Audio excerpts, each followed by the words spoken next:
தமிழ்நாட்டின் அரசியல் வரலாற்றில் ஒரு புதிய அத்தியாயம் தொடங்கியுள்ளது. தமிழக வெற்றிக் கழகத்தின் தலைவர் விஜய் மே 10 அன்று தமிழ்நாட்டின் முதலமைச்சராக பொறுப்பேற்றுக் கொண்டதைத் தொடர்ந்து மாநிலத்தின் மிக முக்கிய உள்கட்டமைப்பு திட்டங்கள் குறித்து ஆய்வுக் கூட்டங்களை தீவிரமாக நடத்தி வருகிறார். இதில் ஒட்டுமொத்த தொழில்துறையினரும் பொருளாதார வல்லுநர்களும் உற்று நோக்கிய மிக முக்கியமான விஷயம் பரந்தூர் 2வது சர்வதேச விமான நிலைய திட்டம். தேர்தலுக்கு முன்பு எதிர்க்கட்சி தலைவராக இருந்தபோது விவசாயிகளின் நில உரிமைகளையும் ஏரி குளம் போன்ற நீர்நிலைகளையும் காக்க வேண்டும் என்ற நோக்கில் பரந்தூர் விமான நிலைய திட்டத்தை கடுமையாக எதிர்த்தவர்கள் விஜய் முதன்மையானவர். ஆனால் தற்போது முதலமைச்சர் நாற்காலியில் அமர்ந்த பிறகு மாநிலத்தின் நிதி நிலைமை மற்றும் ஒட்டுமொத்த பொருளாதார வளர்ச்சியை சமரசம் செய்ய முடியாத பொறுப்பு அவருக்கு வந்துள்ளது. அண்மையில் பரந்தூர் திட்டம் குறித்து அவர் நடத்திய உயர்மட்ட அதிகாரப்பூர்வ ஆய்வுக் கூட்டத்திற்கு பிறகு வெளியாகியிருக்கும் செய்திகள் தமிழகத்தின் தொழில் வட்டாரங்களில் பெரும் விவாதத்தை கிளப்பியுள்ளனர். விஜய் அரசு இத்திட்டத்தை முற்றிலும் கைவிடவில்லை, மாறாக மாற்று வழிகள் மற்றும் சுற்றுச்சூழல் பாதிப்புகளை குறைப்பதற்கான சாத்தியக்கூறுகளை ஆராயும் வரை தற்காலிகமாக நிறுத்தி வைத்துள்ளதாக தகவல்கள் வெளியாகியுள்ளன. ஒரு அரசு விவசாயிகளின் கோரிக்கைகளுக்கு செவிசாய்ப்பது அவசியம்தான். ஆனால் பரந்தூர் போன்ற ஒரு பிரம்மாண்ட உட்கட்டமைப்பு திட்டத்தை தள்ளி போடுவது அல்லது முடக்குவது என்பது சென்னையை மட்டுமின்றி ஒட்டுமொத்த தமிழ்நாட்டின் பொருளாதார வளர்ச்சியை எப்படி 25 ஆண்டுகள் பின்னோக்கி தள்ளும் என்பதை விரிவான தரவுகளுடன் நாம் அலச வேண்டியுள்ளது. சென்னை மீனம்பாக்கம் சர்வதேச விமான நிலையம் தற்போது தன் கொள்ளளவின் இறுதி புள்ளியை எட்டிவிட்டது. ஆண்டுக்கு சுமார் 2,20,00,000 பயணிகள் கையாளப்படும் இந்த விமான நிலையத்தில் 2 ஓடுதளங்கள் இருந்தாலும் அவை ஒன்றுக்கொன்று குறுக்காக வெட்டி கொள்ளும் வகையில் அமைந்துள்ளதால் ஒரே நேரத்தில் 2 ஓடுதளங்களையும் முழுமையாக பயன்படுத்த முடியாது. விமான போக்குவரத்து துறை தரவுகளின்படி மீனம்பாக்கத்தில் ஒரு மணி நேரத்திற்கு அதிகபட்சமாக 36 முதல் 40 விமான இயக்கங்களை மட்டுமே கையாள முடியும். புதிய ஒருங்கிணைந்த முனையம் திறக்கப்பட்ட பிறகும் பயணிகளின் எண்ணிக்கை ஆண்டுக்கு 3 கோடியை நெருங்கும் போது இந்த விமான நிலையம் முற்றிலுமாக முடங்கும் நிலைக்கு தள்ளப்படும். 2030ஆம் ஆண்டிற்குள் சென்னையின் வான்வெளி போக்குவரத்து தேவை ஆண்டுக்கு 5 கோடியாக உயரும் என சிவில் ஏவியேஷன் தரவுகள் எச்சரிக்கின்றனர். பரந்தூரில் அமையவிருந்த புதிய விமான நிலையம் 4700 ஏக்கர் பரப்பளவில் ஆண்டுக்கு 10 கோடி பயணிகளை கையாளும் இலக்குடன் 2 இணையான ஓடுதளங்களுடன் திட்டமிடப்பட்டது. ஒரே நேரத்தில் 2 விமானங்களை இயக்கக்கூடிய வசதி கொண்ட இந்த திட்டம் முடங்கினால் சென்னைக்கு வரும் சர்வதேச விமானங்களின் எண்ணிக்கை கணிசமாக குறையும். சென்னையின் இந்த உட்கட்டமைப்பு தேக்க நிலை அண்டை மாநிலங்களான கர்நாடகா மற்றும் தெலுங்கானாவிற்கு மிகப்பெரிய வரப்பிரசாதமாக மாறப்போகிறது. பெங்களூரின் கெம்பகவுடா சர்வதேச விமான நிலையம் மற்றும் ஹைதராபாத்தின் ராஜீவ்காந்தி சர்வதேச விமான நிலையம் ஆகிய இரண்டுமே நகரத்திற்கு வெளியே பல்லாயிரக்கணக்கான ஏக்கர் நிலப்பரப்பில் எதிர்கால வளர்ச்சியும் மனதில் கொண்டு மிக சரியாக திட்டமிட்டு கட்டப்பட்டவை. பெங்களூரு விமான நிலையம் தற்போது தனது 2வது முனையம் மற்றும் 2வது ஓடுதளத்துடன் ஆண்டுக்கு 5 கோடிக்கும் அதிகமான பயணிகளை கையாண்டு வருகிறது. அடுத்த கட்டமாக இதனை 10 கோடி பயணிகளாக உயர்த்தும் பணிகள் தடையின்றி நடக்கின்றன. ஹைதராபாத் விமான நிலையம் தற்போதைய விரிவாக்கத்தின் மூலம் ஆண்டுக்கு 4 கோடி பயணிகளை கையாளும் திறனை எட்டியுள்ளது. இவற்றுடன் ஒப்பிடும்போது சென்னை இன்னும் ஒற்றை விமான நிலையத்தை வைத்துக்கொண்டு கூடுதல் விமானங்களை இறக்க இடமில்லாமல் தவிக்கிறது.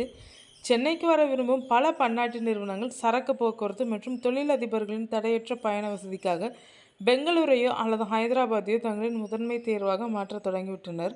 நாம் பெங்களூரு ஹைதராபாத்தை மட்டுமே கவனித்து கொண்டிருக்கும் வேளையில் மேற்கு இந்தியாவில் புனே நகரம் மிக வேகமாக வளர்ந்து வருகிறது.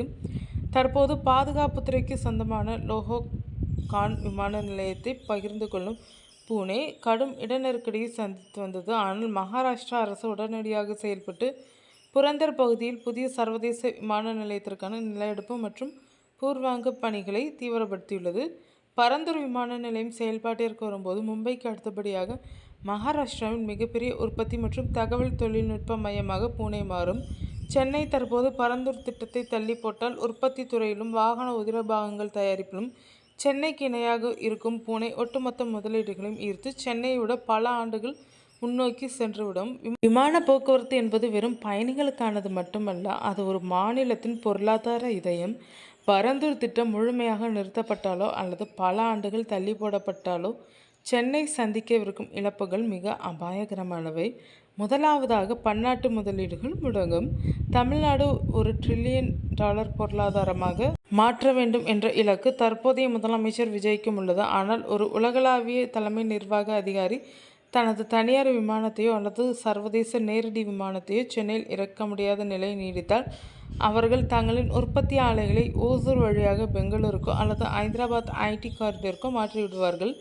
இரண்டாவதாக, மின்னணு மற்றும் வான்வெளி சரக்கு போக்குவரத்து பெரும் பாதிப்பை சந்திக்கும்.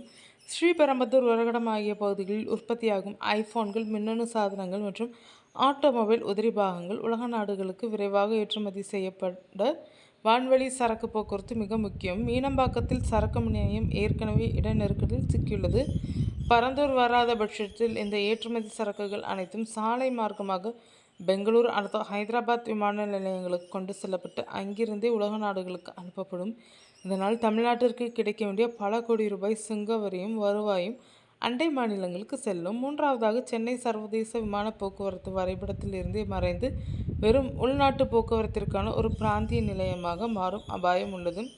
அதாவது, லண்டன் அல்லது நியூயார்க்கில் இருந்து சென்னை வர விரும்பும் ஒரு பயணி நேரடியாக சென்னைக்கு வர முடியாமல் பெங்களூரிலோ அல்லது மும்பையிலோ இறங்கி அங்கிருந்து சிறிய விமானங்கள் மூலம் சென்னைக்கு வர வேண்டிய அவலம் ஏற்படும். இது சென்னையின் சர்வதேச அந்தஸ்தை 25 ஆண்டுகள் பின்னோக்கி தள்ளிவிடும்.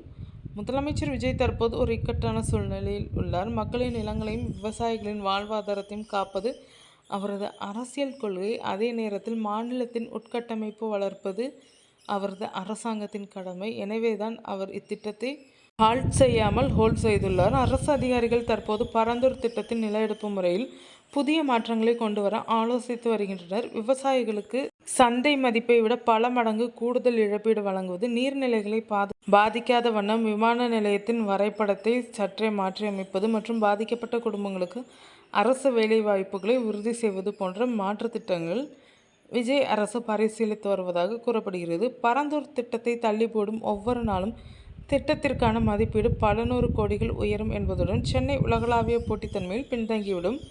அரசியல் களத்தில் கொள்கைகள் முக்கியம்தான், ஆனால் ஆட்சி பொறுப்பு என்பது யதார்த்தங்களின் அடிப்படையில் இயங்குவது.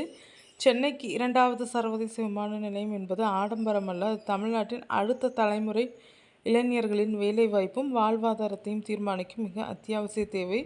பெங்களூரும் ஹைதராபாத்தும் பூனேயும் தங்களின் உட்கட்டமைப்பு அதிவேகமாக விரிவுபடுத்தி வரும் வேளையில் சென்னை தன் வாய்ப்புகளை தவறவிட்டால் நாம் இழந்த பொருளாதார இடத்தை மீட்டெடுக்க இன்னும் 1/4 நூற்றாண்டு காலம் ஓடிவிடும். முதலமைச்சர் விஜய் இந்த உள்கட்டமைப்பு யதார்த்தத்தை புரிந்து கொண்டு விவசாயிகளின் வாழ்வாதாரத்தையும் பாதுகாத்து அதே நேரத்தில் பரந்தூர் திட்டத்தையும் தொய்வின்றி முன்னெடுத்து செல்வதே தமிழ்நாட்டின் எதிர்கால வளர்ச்சிக்கு உகந்ததாக இருக்கும். ஹோல்ட் செய்யப்பட்டிருக்கும் பணிகள் தமிழகத்தின் வளர்ச்சியை முடக்காமல் மிக சரியான மாற்று பாதையுடன் விரைவில் துவங்க வேண்டும் என்பதே ஒட்டுமொத்த பொருளாதார வல்லுநர்களின் எதிர்பார்ப்பாக உள்ளது.